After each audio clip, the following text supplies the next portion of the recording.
Welcome to Wingin' It with Wingo with me as your host, Derek Wingo, where we're bringing Gator Nation closer to their athletes through weekly deep dives and into player stories with exclusive behind-the-scenes access. Welcome to Wingin' It with Wingo for episode 4, brought to you by Florida Gators. I'm super excited. Later on in the show, we're going to be bringing you Jeremy Crawshaw. But hey, we're here. Florida Gators makes that happen. If you don't know a little bit about Florida Gators, Florida Gators is a fan club from memberships from $15 to $250 where that goes to us athletes where we're able to have opportunities like this, right? We're able to use a voice outside of just being an athlete on the field and, do all these amazing things and helps the Gators win. So to get to it, excited to have Jeremy on the show later, but your fun fact for the day, the Gators are one of 3 programs to have at least one player taken from the NFL draft since 1967. Long time. The Gators also have 6 first-round draft picks in the last 5 NFL draft classes. Shout out to Ricky Pearsall, who was able to make that happen this past year.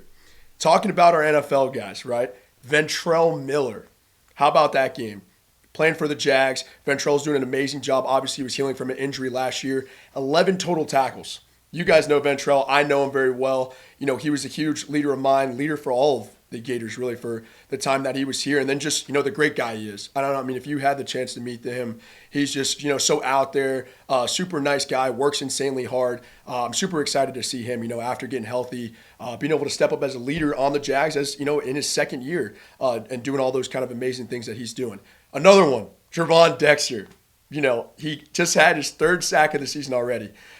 You guys, if you saw him in person, he towers through the door. I've always known that he was going to be a big-time player in the NFL. I remember when me and him came in together in 2020. We played in some like All-American stuff together, got to go to some camps together. Another amazing guy who's going to have a huge impact on the NFL over with the Chicago Bears, and it's just kind of, he's grown his family now too, big family guy. He just got married, he's having another kid, shout out to him, having another amazing game, 3rd sack of the season. So guy's like 6'9" and 300 pounds. I mean, it doesn't get any better than that for a pass rusher off the edge. All right, so we just got off the bye week, right? We're now in week training and practice for the UCF week. We just got off the bye week. A lot of you guys always ask kind of what do we do? Relax. We don't get a lot of time to relax and get to lay down a little bit. So to be able to sit down, recover the body, make sure you're healing up for the next upcoming week, and then get to watch football. Really, some of the times you guys don't realize is we don't get to watch football as a fan a lot. That doesn't really happen. And especially for athletes too, even when we are watching as a fan, it's like we're still analyzing the game, right? We're getting all excited about it when, as a defensive player, when we see the offense, they're running GT counter, they have a motion in a split zone, and you have all these, the duo and all these crazy different plays that, we practice on a day-to-day basis. And seeing other teams do that, you're like, oh, I know what I would have done here. And stuff like it's always analyzing, always thinking about how you would play different coverages and blitzes and stuff like that. So it's cool as an athlete just to kind of be able to sit down in a chair, enjoy the games. I know you guys got to see, some of the guys got to go to watch the UCF game down in Orlando. And that's another thing. You guys also don't really, we don't get that opportunity to sit in the sand sometimes and enjoy football. So it was pretty cool for those guys who got to have that opportunity. Maybe a little bit of extra scouting and stuff like that. But hey, we're back to it, right back to work, and kind of get right back into it. A ton of different games were on, a ton of great games, right? Talk about the Alabama-Georgia game. Absolutely insane game. And then you saw those young guys make those big-time plays. Shout out to the young guys, right? The young guys are on top of the world right now. And that's, I think it's so cool to see, they're just enjoying the game. They're loving playing football. They're not worried about anything else. They're just enjoying playing the game that they love.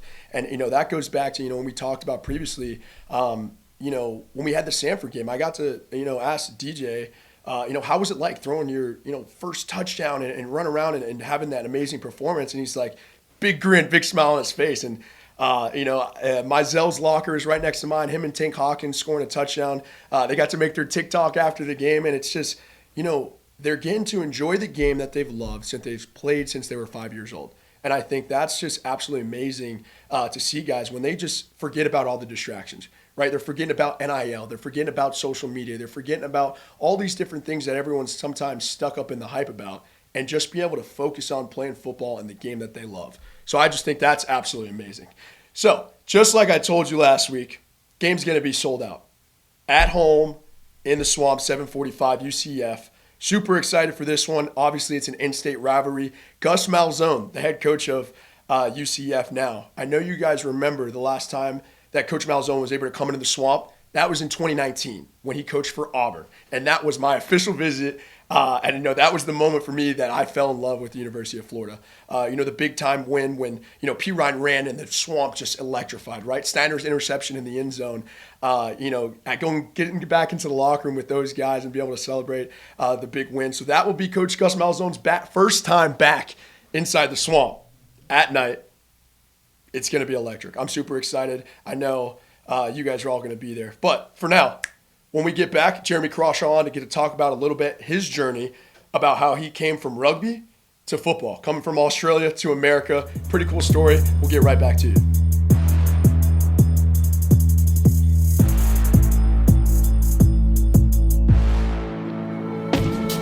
Welcome back to Wingin with Wingo for episode 4. We have our special guest, Jeremy Crawshaw. Jeremy, go ahead and introduce yourself. My name's Jeremy Crawshaw, number 26, fifth-year punter from Sydney, Australia. Obviously, the best mustache in the country, best mullet going on. Jeremy, we came in together a long time ago. Yeah. During COVID, right? Multiple coaching changes, NIL popping up. Mm-hmm. NIL has looked a little bit different for you, mm-hmm. right? It's different for all the athletes that are like not from here, and it's just like it's like a teetering thing to kind of go about. How's that been like for you? How are we able to make that work through Florida Victorious? Yeah, NIL as an international student is a bit of a struggle. We have many different loopholes we have to jump through in order to receive that stuff. A lot of us that play as an international student athlete over here in the States are on an F1 visa, which means we can't work and make money as long as we're still being a student. So we often have to go back home to our own country to do that work and then get paid, while a lot of the American US natives, college athletes can just do the work here. So for us, we have to, do the big trek back home and then work a lot with the local charities back in our home country. Yeah, so I think that's Florida Victorious. I think has done an amazing job with just kind of making sure they're able to figure that out. I know they do. They did the cool thing when they went down to the Bahamas with some of our athletes. I know for the basketball team, they traveled to Toronto just to be able to have them to have access to that, and then still use their platform to give back and do things like that. So you talked about going home, right? What is that? I know it's on the whole other side of the world. How long does it actually take for you to kind of get all the way back there? Yeah, it's an absolute haul to get home, right? Yeah, I often fly out of Orlando because it just ends up being so much cheaper. But that also means I drive to Orlando, then it's 5 hours across to LA, and then it's 14 hours across to Sydney. And I used to live in Sydney, but my parents have since moved north to Queensland, which means I now have another hour and a half flight after the 14 hour to get up there. So it ends up being almost 32 hours of travel time. And so by the time you get to Australia and then finally get to unpack everything, it's been a couple of days and you are wrecked. That is a wild travel. Yeah. That is a wild travel. Well, I feel like we don't get that much time off. So I feel like you don't actually have the opportunity to go home. Is that like our 2-week break? That's the kind of time. How many times a year do you get to do that? During my time in college, I've gone home once a year. So that, if you're going to make that trek, that 30-hour plus trek, you're going to have to get over the jet lag, 14-hour difference. You're going to make it worth the money and everything. So I go during our month of May, when the couple weeks that we get off. Mm-hmm. I usually get just a little bit of extra time from Coach Napier, just because I'm a special exception. I go home once a year. So that's that time that we get off that I try and go home. Yeah, so obviously the trek, has your parents been able to come over here to come to a game? Obviously, it's going to be a long time for them. Yeah, especially, we got in during the time of COVID. Yeah. And those rules that were set in place have carried over many years. And so international travel has become really hard to do. Mm-hmm. And so my parents didn't end up coming to a game until last year. It was actually my mum that came, and my grandparents came the week before. And just for them to be able to watch a game in person is so different than watching it at 3 a.m. back home in Australia on the TV. Yeah, that's true. They stay up for it? Yeah. Every week my parents had to say the neighbors hear them screaming in the middle of the night at the TV. That's really cool. So it's a different world for them to be able to watch that in person. I'm lucky enough that I get to have them for the FSU and Ole Miss game this year. So they'll be here for Senior Day. My brothers are coming as well, so they're going to see what I've been doing over here for the past 5 years. The whole family. Absolutely. Yeah. I've always wanted to go to Sydney, Australia, or anywhere in Australia. I am scared of the spiders, though. I've heard you guys got the crazy animals, the tarantula spiders. Uh-huh. I saw the movie with Anyone But You with Sydney Sweeney. Yeah. Looks pretty nice over there. It looked pretty nice. Yeah. So getting into football, right? Yeah. You played rugby. Obviously, there's a lot of punters from Australia. They got into rugby and then transitioned to football. How did that work for you? Like playing rugby over there and then knowing that you wanted to come to America to be able to play football? Yeah, so I was just a real sporty kid when I was younger, so I threw myself into any sport that I could. Rugby seemed to be the big one in Sydney. We had a local professional team called the Penrith Panthers, and they're very successful right now, winning the last 3 of the Super Bowls that we have back home. So I dabbled in a couple of their development teams when I was younger, and then switched over to AFL, which is Australian rules footy, which is where we learn how to kick the ball back and forth to each other. And from there, I kind of just found out about Pro Kick Australia, which is the program that gives us Aussies scholarships to come over here and play American football. That's pretty cool. So I joined that program in 2019, trained for a year fresh out of high school, and then 2020 came over here. Yeah. I mean, I remember because when we were recruiting, obviously in the same class, we were able to look on like 247 and see recruits, and I scroll down and I see Jeremy Crawshaw. I'm like, who is this guy? You have like the little helmet on. There's like a red jersey. I remember vividly being able to look at it. It was pretty cool. Yeah. No, but that's amazing that they're able to kind of do that for you. Obviously the rugby ball is a lot bigger, but obviously that helped you out to now punt it. We were just talking earlier about your longest punt you've ever had here. I think it was 69 yards. Yeah, in that Vandy game. Gosh, I mean, I get to watch this guy punt every day. I mean, it is something amazing. I mean, I've also been on the punt team, so it's kind of a pain a little bit when you have to track all the way down the field 70 yards, and it's a long run. So, but when you do have guys like this be able to flip the field position, everything like that, it's absolutely amazing. We talked about your 69-yard punt. I had to see it. Something pretty cool happened after that. It was your fake punt. Yeah. Got to run the ball. How was that? What was that like? Dude, it was like I was back, a young kid playing rugby again. I kind of ran around the edge. I seen green grass, and I was like, here we go. We're going for it. And I took off as fast as I could. We had Justin Shorter there. I made a little cut on him. Yeah, dude, that was probably one of my best moments at UF. I remember we were all like, wow, because we didn't realize how fast you were. And then you just hit the corner and we're gone. I mean, that was, right after the huge punt to the fake punt. Yeah. I remember that. That was amazing. Yeah. Special teams, obviously, the trio that we have right now, having Rocco and Trey Smack, you three are like, you guys are the best in the country, right? Doing an amazing job. What's the relationship like with just having Rocco and Trey? Yeah. The three of you just being able to roll together. Yeah, absolutely. We spend all day, every day with each other. We get very close. We know each other in and out. Spending every practice together where we only get a couple of reps and the rest of it is spent just dialing in our craft. You guys have that whole, hour, 2 hour practice. We get 18 minutes total of it, I think. And so outside of that, we are just working on our craft. And so being in the positions that we are like, you get one shot at it and that's it. So you have to be exactly perfect with everything you do. And there's no time for mistakes.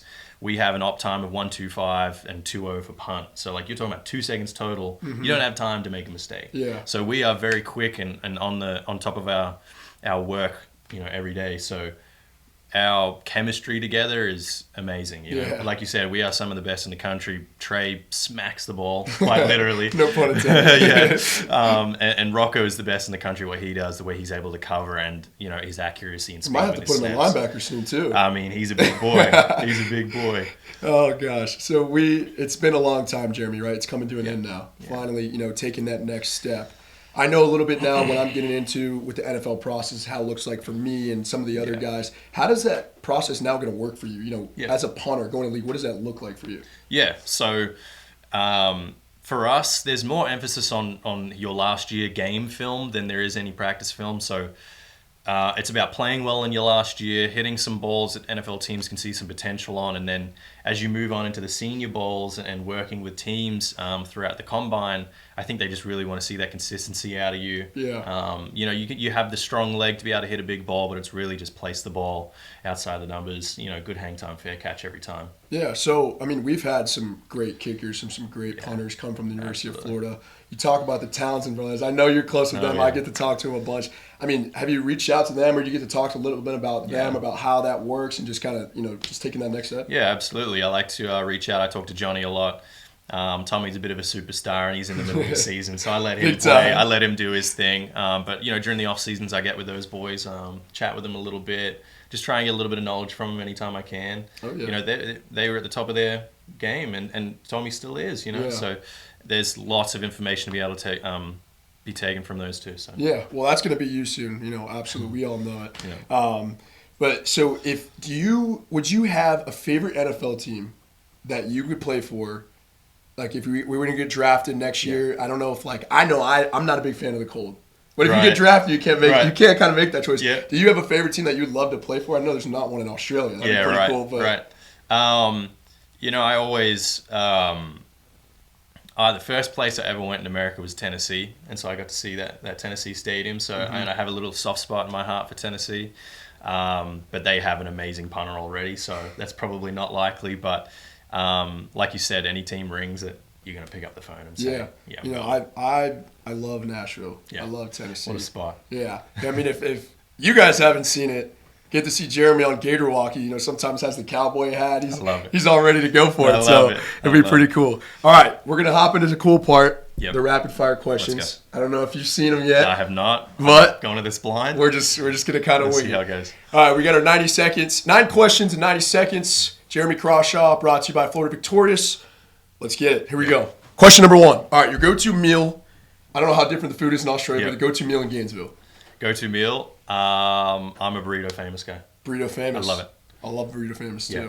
All right, your favorite punter in the NFL. This is a tough one because I choose 3. Go ahead. Give me all 3. I got Brian Anger, I got Tommy Townsend, I got Logan Cook. I think they're the 3. Big time guys. Had to be Big one time. of the Townsends. Yeah, had to be, right? That's Florida, had to be. All right, fake punts coming. Would you rather throw for the first down or rather run it? I'm running. Running it. Let me use my wheels. I got some wheels on me, coach. Let me use them. Speedy wheels. Maybe Yeah, get in the end absolutely. zone. You never know. All right, big punt inside the 5. What's your go-to celebration? I'm not a big celebration guy. I think I just got to go dap up the boys and get them to be. Staff them all Yeah, up. I got to go get Go with my right to boys. Rocco. It starts with a snap and the boys that block for me. So I'm going with them. Absolutely. All right, punter. What other position do you think you could play in football? Wide receiver. Wide receiver. I think Absolutely. so. The speed. I got the speed. I Yeah, got some hands. got the hands. I used to play a DB back in AFL. I was basically a DB, Oh, I so I'm know pretty that. decent at it. But yeah, I did not know that. All right. Karaoke song. You got to know all the words you're going to. Putting it on the screen, you're singing it. What's it going to be?